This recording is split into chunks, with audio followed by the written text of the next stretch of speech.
Have you ever tried to recreate your go-to coffee shop order at home, only to end up with a sad, lukewarm mess? Wow, that is bad. Yes, we've been there. Today, we are fixing that though. We're breaking down the big three, the latte, the cappuccino, and the flat white, and show you how to nail them like a pro. I have lugged my beloved coffee machine in from home to demo how to make those three drinks. Let's get started. Before we start, all three of these drinks have two key ingredients: espresso and milk. The difference comes down to the ratio of milk to coffee and how we texture the milk when heating it.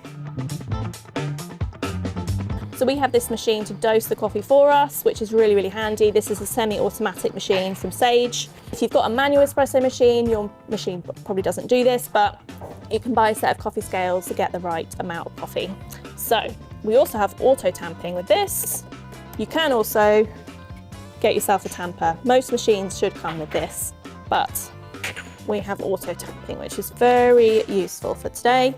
We've got our lovely tamped coffee that goes into the machine like so. Grab your cup. And ideally, we want to be aiming for 25 to 30 seconds for this shot. If the grind is too fine, the coffee will come out too slowly, so that'll make your coffee taste really bitter. If it comes out too quickly, it means the grind is too coarse. So that means the water's running through it way too quickly, and that's going to make it taste really sour. So we want to kind of have a 25 to 30 second window to really get that perfect shot. And it looks like we're going to achieve it. Oh, just 24 seconds, but that's pretty good. That's a very nice looking shot. We've got nice thick crema at the top here, dark colour underneath. Watch for a steady honey-like stream. If it's too fast, adjust your grind a little bit finer, or if it's coming out too slowly, just go a bit coarser. If you're struggling to pull a perfect espresso, our handy guide on bad habits to break may have the answer to your questions. Now, let's move on to steaming your milk, the secret to achieving that silky texture. First things first, the type of milk you use really matters. Whole milk's the best option for steaming because it's got a really high fat content, which will really help you create that creamy, delicious texture. If you're going to go dairy-free, oat milk's also a great alternative as it froths really well and holds microfoam as well. Always start with fridge cold milk. That'll give you more time to create the perfect texture when you're steaming it. Begin by just filling up your jug like so. Some machines will allow you to purge the steam on before you get started. Unfortunately, this machine doesn't do that, but that will sort of help any water that's sort of left inside it just release, and it means that you can get to the steam more quickly so you're not getting water inside the milk. I'm going to hit the steam button. What I find helpful is I put the nose just here. I find it's always helpful to hold the palm of my hand against the jug like that, because that part of your hand is more sensitive to the heat. So once the jug is too hot for you to hold your hand against it, that's when you know your milk is ready. Grab a cloth. You always want to clean your steam wand after you've used it, so otherwise they can get really gross. I always find it's really helpful to put the nose of the jug up against the steam wand and tilt it slightly, and you want to have this whirlpool motion, and that's what's going to create your really creamy microfoam. Now you've perfected espresso and milk, let's put these two together to create a delicious drink. First up, the latte. This is the creamiest of the three drinks, and as the name suggests, contains the most milk.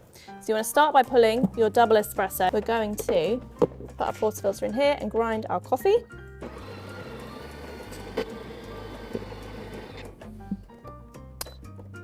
Okay, that is the perfect amount of coffee. We've got our tamped. Insert your portafilter, that's this bit, into the machine. Give it a nice tight squeeze. Grab your cup and then hit brew. As we said, you want to be aiming for that 25 to 30 second window. You want to see that lovely honey-like stream coming out of the portafilter. And so far, this looks like a pretty good espresso, if I do say so myself. Okay, we've got our lovely crema, we've got our lovely dark colour underneath. Now for our milk, You want to be aiming for about 200 millilitres of whole milk. Some jugs, you'll find, have lines inside the jug, just in here, to help guide you as to how much you should be putting in each time. And now we're going to steam our milk. You want to be looking for that lovely whirlpool motion, as we said.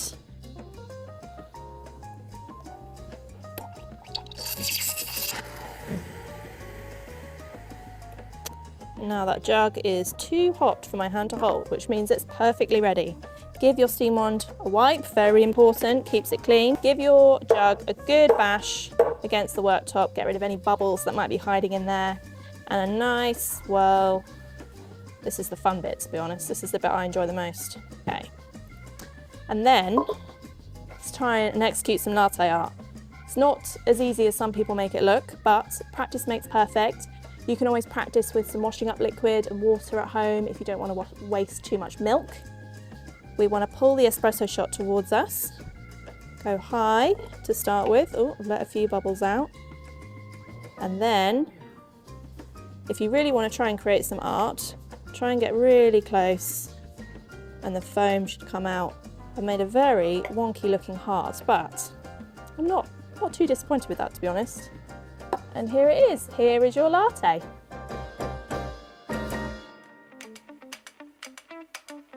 Next we have the cappuccino, a classic Italian favourite known for its rich espresso flavour and thick, frothy milk. Start, as always, by pulling a double shot of espresso into the machine like so, just like you did with a latte. Slightly smaller cup this time, because we're going to be using a little bit less milk. We want to be aiming for between 150 to 200 millilitres of milk this time. We are using those lines again inside our jug to guide us. Lovely looking espresso here. Then the difference this time is we're going to be pulling the jug a little bit further down, and this is going to create lots of lovely bubbles, which is what's going to give our cappuccino its delicious frothy texture. Give our steam wand a clean. We take our espresso shots. Look at all those bubbles, don't they look great? Now, I want to do something a little bit different here. What I have been taught by qualified baristas is that rather than using the spout, which will make all the milk underneath just come out first, we're going to tip this way. And that's going to mean all the foam comes out first. Whoa, look at that. That is your cappuccino. And you can sprinkle some chocolate on the top. And that's the kind of thing you would get in a coffee shop. Doesn't it look great? Finally, we have the flat white, a relatively new kid on the block and a favourite from Australia and New Zealand. It's like a latte, but with less milk and a stronger coffee taste. So, start off by pulling our double espresso. We're going to tamp our coffee, and it looks great. Pop our portafilter into the machine, and again, hitting that 25 to 30 second window. Lovely honey texture, that's all we're looking for. If you've got a min and a max line inside your jug, aim for the minimum line for this one because we want about 100 millilitres of milk. So we're going small. Our espresso shot is ready. I'm going to pull it out here. Doesn't that look great? Similar technique for a flat white here that we're going to do with a latte. So we're not going to pull as far down this time as we had with the cappuccino. We want our nose of our jug to be lined up just here and tilted slightly. Our milk's got a really nice glossy texture, really nice and creamy. Give it a little shake, give it a little bash against the worktop. One thing I didn't mention, if you find that your steam wand is screaming at you, just pull the jug down a little bit further and you'll find that the air is released a little bit more easily and that will stop the screaming noise. Hold the espresso shot towards you like this, tilt it nice and high, little swirl. I'm going to give my milk one more little bash against the counter. And there is our flat white. Doesn't that look great? So there you have it, the 3 most popular coffee drinks made easy. Whether you love a creamy latte, the frothy cappuccino, or the strong and smooth flat white, now you can make them like a pro at home. Do you have any other coffee shop faves that you're looking to recreate at home? Let us know in the comments below, and we've got lots more advice on coffee machines on the Good Food YouTube channel, so don't forget to hit the subscribe button. And thanks for watching.